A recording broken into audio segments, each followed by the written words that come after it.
Täällä se taas ollaan, ja kiva kun sä oot siellä. Heittäytytäänpä taas luovuuden virtaan, ja jatketaan reissun käsittelyä. Ja kuten ennenkin, teemme sen kaiken taiteen sekä käytettävissä olevan teknologian keinoin. Ja näihin keinoihin liittyykin nyt jotain ajankohtaista. Joten ennen kuin palaamme Itä-Suomeen vuonna 2025, käymme pyörähtämässä viime viikonlopussa vuonna 2026. Saatte maistiaisen, millaista materiaalia pääsen tästä eteenpäin videoilla kuvaamaan. Ja jos olette tästä yhtä innoissani kuin minä, niin älkää unohtako liittyä kanavan tilaajaksi. Luvassa on nimittäin kernassaan maittavia näkymiä.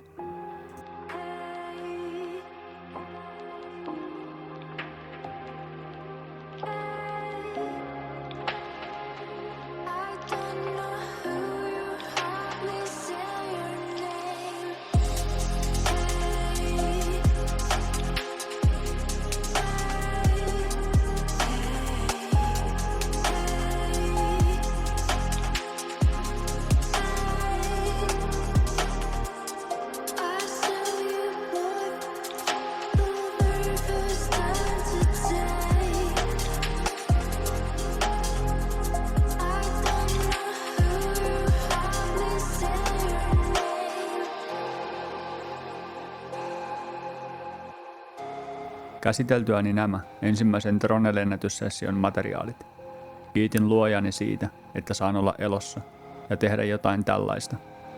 Vaikka dronekuvat eivät olekaan mitenkään ihmeellisiä enää nykypäivänä, ne symboloivat minulle tämän kanavaprojektin suhteen paljon, avatessaan aivan uudenlaisen keinon ilmaista niitä näkyjä, mitä näiltä reissulta näin, ja kertoa niiden tarinaa.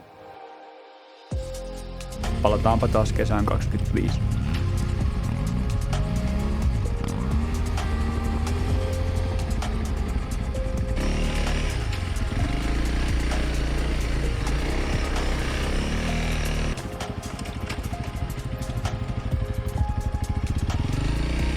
Tässä kolmannessa osassa reissu jatkuu pitkin itärajaa. Videolla luvassa myös moottoripyörien vertailua sekä toimintaa. Tällä kertaa myös isot pyörät mukana. Olimme olleet yötä tällä hienolla laavupaikalla. Huomenta.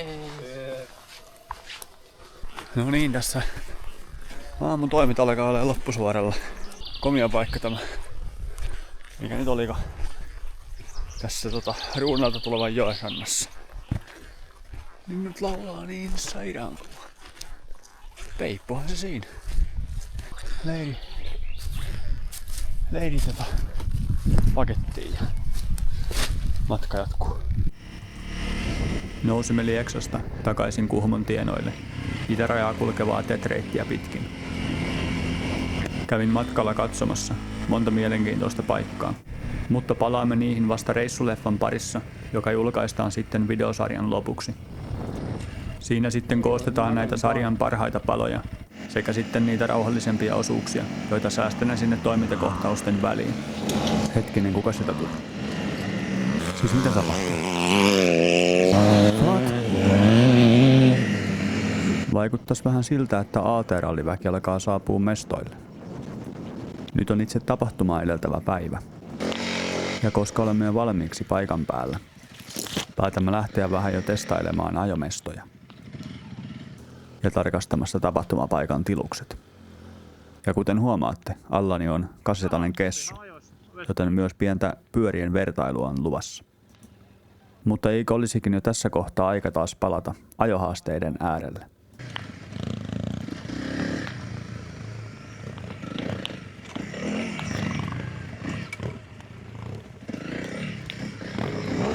En voinut vastustaa kiusausta, kerrankin pääsen pikkuhondalla isosta adventurepyörästä ohi.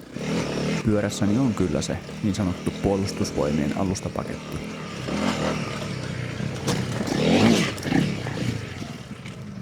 En tiedä oliko kuskista kiinni, mutta toi löi kyllä aika pahasti käsille. Onneksi ei kuitenkaan vielä ainakaan tällä kertaa kenellekään sattunut mitään.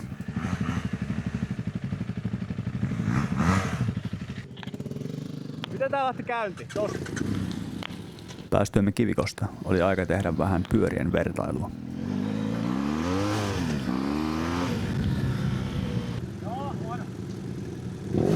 Kääntyilee. No onpa hieno Honda. Minun allani on puolestaan BMW F800 GS. Tehoja löytyy. Menee niin hienosti tuota hiekkatieltä kyllä. Mitään itseluottamusta mulla ei tätä ole ajaa edes tuolla hiekkatiellä. Hän huomaa, että se ergonomia ja kaikki on tehty kyllä tommoseen soralämpitykseen. Sitten just, että jos tulee jotain vähänkin vaikeita paikkoja. Kuten minulle vaikka jo tämä. Niin en tiedä kyllä. Tää on melkein niin kuin minimivauhti, mutta täällä pystyy ajamaan. Vähän ehkä ahdistavaa ajokokemus kyllä. Kyllä mä niin kuin sanoin, että näitä hommia aloittelee, niin ja mä suosittelen, että jotain vähän pienempää kyllä laittaa auto. On tää kyllä ahdistava ajokokemus ajaa tämmösellä. Se on jotenkin rikki koko pyörä. Tää on niinku ihan penkula. Mitäs Teemu tuumii Hondasta? Tää kun ei tässä ole mitään samaa. Ei mitään sama. Niin se on vähän, sillä ei pysty sanoa heti mitään. Ensin ajoin siis Sambon kessulla ja nyt otan allani Teemun hieman parempikuntoisen kessun.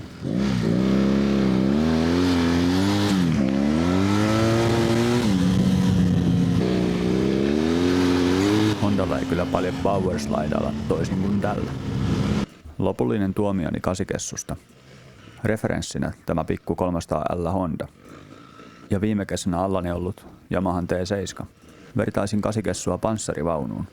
Kun silloin pienenä armeijassa ajoin ensimmäisen kerran Leopard 204 panssarivaunulla pellolle.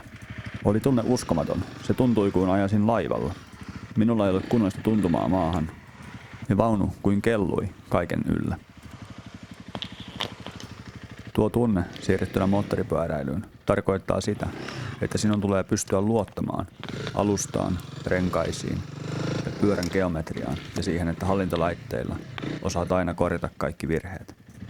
Kokeneelle kuskille tuo voi olla juuri sitä, mitä haetaan, mutta aloittelevana kuskina minä kaipaan sellaista herkkää tunnetta tiehen, että vähän niin kuin tiedän koko ajan, missä mennään. Lisäksi kevyt käsiteltävyys auttaa. Kun jotain meinaa mennä pieleen, niin ei ole pelkkien hallintalaitteiden varassa, vaan myös painon siirrolla voi olla jotain vaikutusta. Tuo taitaa olla sitten oikein. Mutta miten olisi, kelpaisiko mopoilijoille hieman painon hallinta? Nimittäin tämä tie. Sitä ajettaisiin enemmän lihasvoimalla kuin hallintalaitteilla.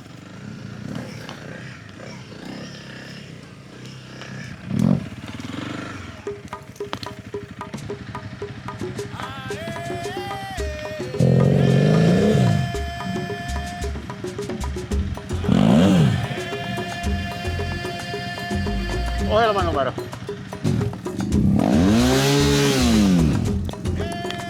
Ei riitä.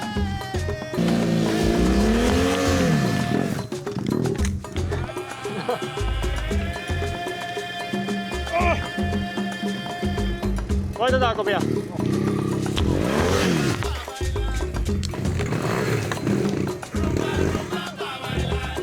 Ei me jatkoon nää panssaripaidat missään Latviassa ja Virossa.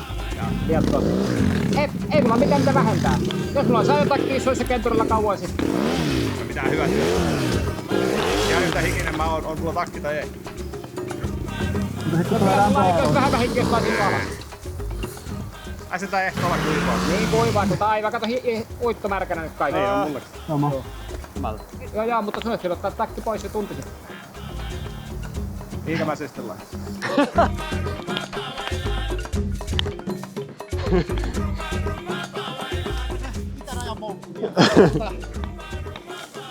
Täytyy saada pompautettua niin korkealle, että se nytkin se pökkä siellä päin toi kulma. Tätähän se sanoit, että täytyy harjoitella. No siis, joo, mutta nämä on liian liukkaita ja liian pehmeitä täällä. Mäntykangaspolulla. Se olisi erilaista. Se olisi eri. Joo. Tätä oikeata reunaa kun pääsis tossa. Ensimmäinen menee tuosta keskellä kyllä. Onko tää nyt se vanhaa reittiä? Onko tää se mikä ei oo ajettavissa? Oh. No kyllä meidän pitäisi tätä ajaa, niin voidaan sanoa, että se on ajettavissa, kun se käy.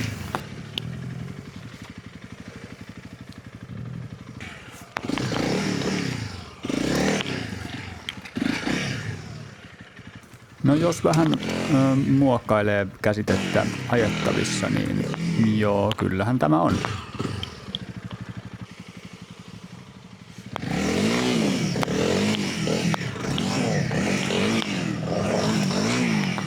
Oikein mukavasti menee.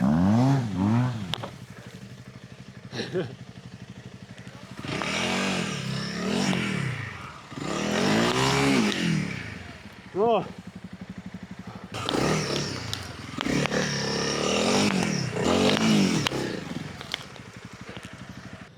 Oho.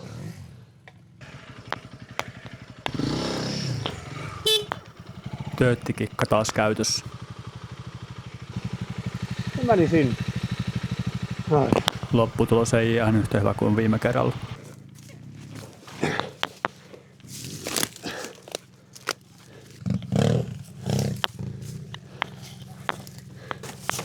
Ei. Joo. Siinä on. Vääritään vaan.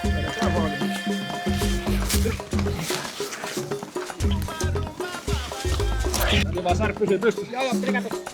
Se on kyllä painoa.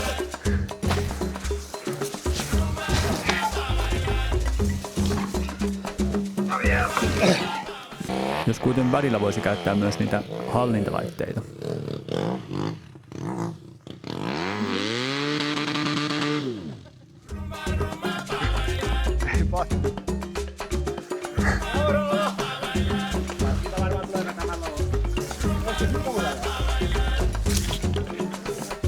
Kaataa siihen tällainen ja sitten vaikka.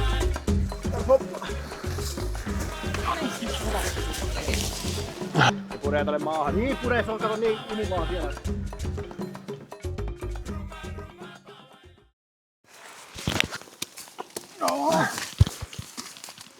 Tänne vasemmalle.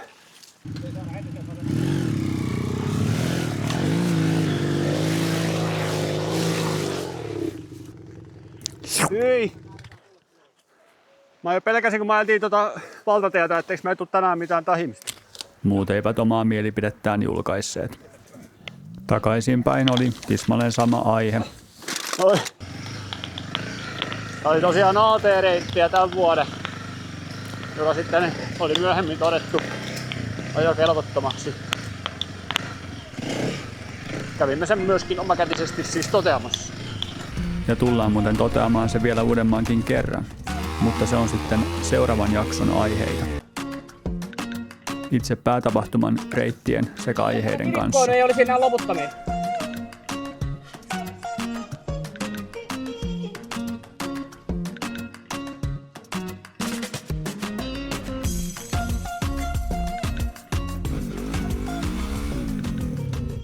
Heittäkääpä taas kommenttia videosta ja nähdään seuraavassa jaksossa.